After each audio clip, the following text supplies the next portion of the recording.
Hi friends, आज की इस वीडियो में हम सॉल्व करने वाले हैं कक्षा 8 विषय गणित की प्रश्नावली 2.1 का प्रश्न क्रमांक 9, जिसमें हमसे बोला गया है कि निम्नलिखित को हल कीजिए और उसके बाद में हमें एक समीकरण दिया हुआ है जिसमें लिखा हुआ है 7x - 9 = 16।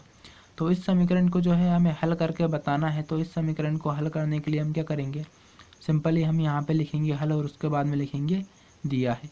क्या दिया है, हमें ये समीकरण दिया है 7x - 9 = 16। तो इस समीकरण को हम यहाँ पे ऐसा कैसे लिख देंगे कि 7x - 9 = 16। ठीक है, तो इस समीकरण को हमें सॉल्व करना है। तो हम क्या करेंगे कि जैसा कि हमें पता है कि हमें एक्स एक साइड रखना रहता है और जो गिनती वाले नंबर रहते हैं उनको एक साइड ले जाना रहता है। तो यहाँ पे हमारे पास में क्या क्या है, एक्स है और गिनती में हमारे पास में 7 है और -9 है और बराबर के इधर 16 है। तो हम एक एक करके 1 बाय 1 गिनती वाले को 16 की तरफ भेजेंगे। ठीक है, तो सबसे पहले हम इस 9 को 16 की तरफ भेजेंगे, यानी बराबर के इधर भेजेंगे। बराबर के इधर ये है माइनस में, इसको बराबर के इधर भेजेंगे तो ये किस में चला जाएगा, प्लस में।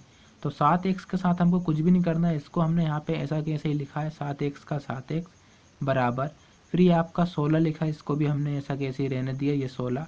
अब इसको बराबर के इधर भेजा और ये बराबर के इधर आया तो ये माइनस का तो किसका हो जाएगा, प्लस का हो जाएगा। ठीक है, तो कोई सी भी चीज़ जब बराबर के इधर आती है तो वो प्लस में तो माइनस में हो जाती है और माइनस में तो प्लस में आती है। तो ये 9 जो है वो आपका माइनस में था, बराबर के इधर आके प्लस में हो गया। अगली स्टेप में हम क्या करेंगे, 7x जो है वो हमारा ऐसा कैसे ही रखेंगे, उसके साथ कुछ नहीं करेंगे और यहाँ पे हम 16 + 9 दोनों के बीच में प्लस का निशान है यानी जोड़ का निशान है, तो दोनों को आपस में जोड़ देंगे तो 16 और 9 हो जाएगा हमारा 25।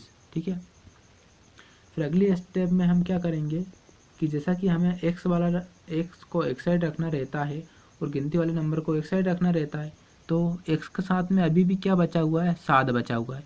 ये किस में है, ये इसके साथ गुणा में लिखा हुआ है। तो हम क्या करेंगे, इसको बराबर के इधर भेजेंगे। अब जैसा कि हमें पता है कि जब कोई सा नंबर को या किसी चीज़ को बराबर के दूसरी तरफ भेजा जाता है तो वो गुणा में रहती है तो भाग में चली जाती है और भाग में रहती है तो गुणा में चली जाती है। जैसे कि 7 हमारा यहाँ पे गुणा में है, इसको बराबर के इधर भेजेंगे तो ये 25 के भाग में चला जाएगा। ठीक है, तो नंबर हमारा जो है अगली स्टेप वो क्या बन जाएगी, x बराबर 25, ये बराबर के इधर आया भाग में तो 25/7 हो गया। तो ये हमारा क्वेश्चन नंबर 9 का आंसर हो गया। ठीक है, चलिए अब हम देख लेते हैं हमारा क्वेश्चन नंबर 10। तो क्वेश्चन नंबर 10 में हमसे क्या बोला गया है कि उसमें हमसे बोला गया है कि निम्नलिखित को हल कीजिए और फिर एक समीकरण दिया हुआ है 14y - 8 = 13। ठीक है, तो हमें इस समीकरण को सॉल्व करके बताना है। तो इसको सॉल्व करने के लिए हम क्या करेंगे, हम सबसे पहले यहाँ पे लिखेंगे हल और उसके बाद में लिखेंगे दिया है। उसके बाद में हमें क्या दिया है, ये वाला जो समीकरण दिया है 14y - 8 = 13, इसको हम ऐसा के ऐसा यहाँ पे लिख देंगे।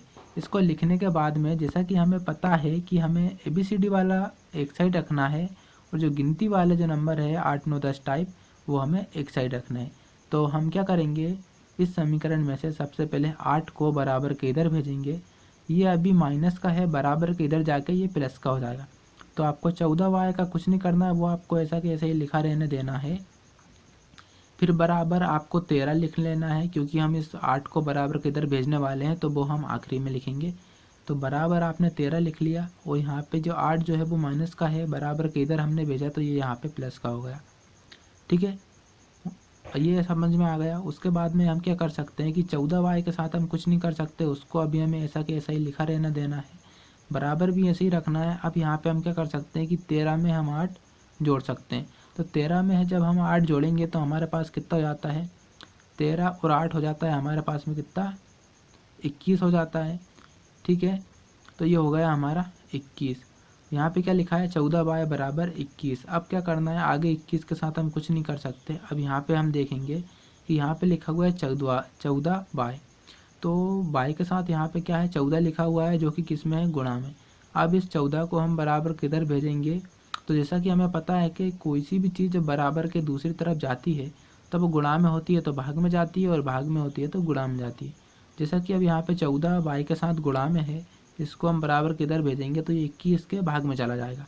कैसे, कुछ इस तरह से। तो ये y हमारा बचेगा यहाँ पे, y बराबर ये हमारा 21 ऐसा कैसा ही, और 14 को हमने बराबर किधर भेजा, ये गुणा में था तो ये 21 के भाग में आ गया। ठीक है, अब आपको एक चीज़ देखनी है कि 21/14 है, तो आप ये देखिए कि 7 के पहाड़े में 14 भी आता है, 7 दूनी 14, और 7 के पहाड़े में 21 भी आता है, 7 तिया 21।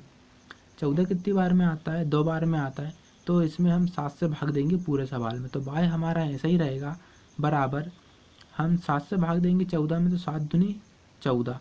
ठीक है, तो ये आ गया आपका 2 बार में भाग गया 14 में, 2 बार भाग गया 7 से। 21 में 7 से भाग देंगे तो 7 तिया 21, कितनी बार गया? 3 बार।